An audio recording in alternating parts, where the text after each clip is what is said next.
Hi, everybody.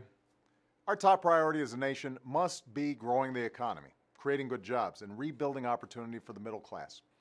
But 2 months ago, Congress allowed a series of automatic budget cuts to fall across the federal government that would do the opposite. In Washington speak, these cuts were called the sequester.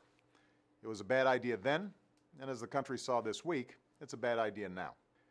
Because of these reckless cuts, there are parents whose kids just got kicked out of Head Start programs who right now are scrambling for a solution. There are seniors who depend on programs like Meals on Wheels to live independently, who are looking for help. There are military communities, families that have obviously already sacrificed enough, who are coping under new strains, all because of these cuts.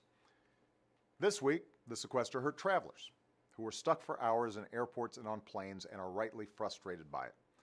And maybe because they fly home each weekend, the members of Congress who insisted on these cuts finally realized that they actually apply to them too. Republicans claimed victory when the sequester first took effect, and now they've decided that it was a bad idea all along. Well, first they should look at their own budget. If the cuts they proposed were applied across the board, the FAA would suffer cuts 3 times deeper. So Congress passed a temporary fix, a Band-Aid, but these cuts are scheduled to keep falling across other parts of the government that provide vital services for the American people.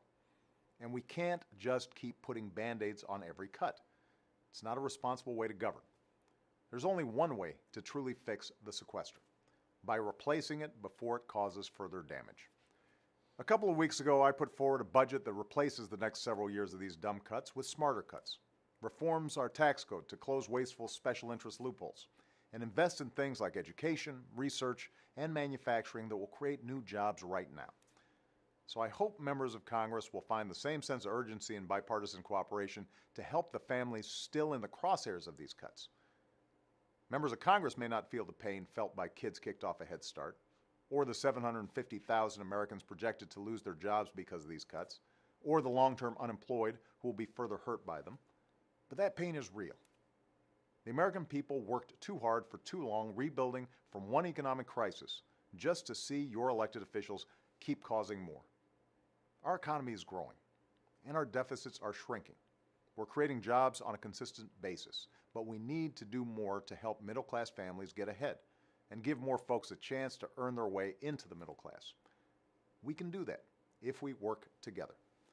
That's what you expect, and that's what I'm going to keep on working on every single day to help deliver. Thanks so much.